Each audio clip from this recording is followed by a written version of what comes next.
Bonjour, aujourd'hui nous cherchons à résoudre l'équation x à la e est égal à e à la puissance x. Puisque e est positif, on a bien évidemment que e à la puissance x est positif et donc les solutions que nous devons trouver ici sont forcément positives.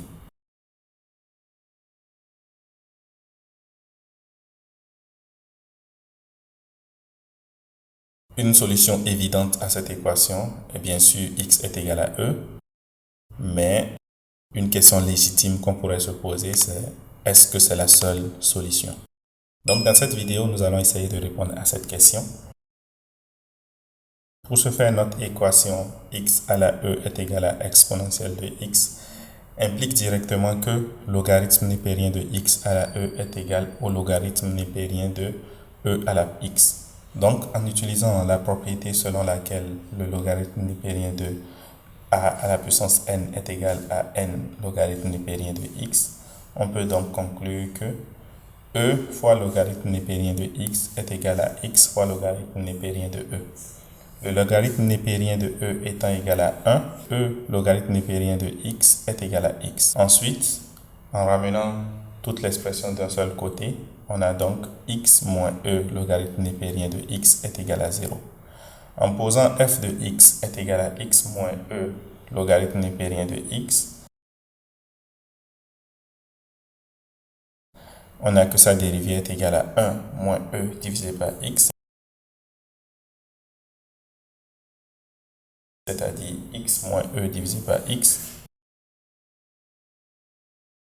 La dérivée de f est égale à 0 si x moins e est égal à 0, c'est-à-dire x est égal à e. Faisons alors un tableau de variation pour voir. Le tableau de variation, bien sûr, commence par 0 puisque nous avons justifié que x sera positif.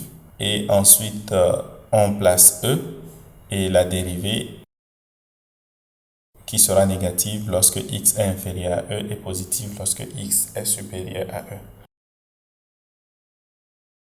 Ainsi, notre fonction f va décroître entre 0 et e et croître entre e et plus l'infini.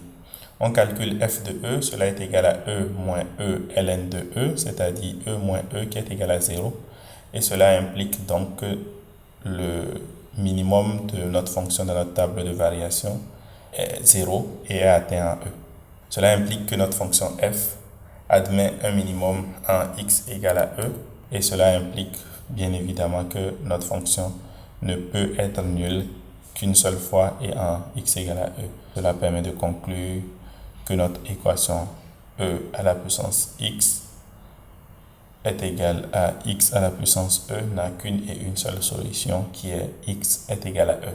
Je vous remercie pour votre aimable attention. Si la résolution d'équation est quelque chose qui vous intéresse, je vous invite à regarder cette autre vidéo où j'ai résolu une équation exponentielle. N'hésitez pas à lâcher un pouce bleu si vous avez aimé la vidéo et à vous abonner pour ne pas manquer mes prochaines astuces de mathématiques.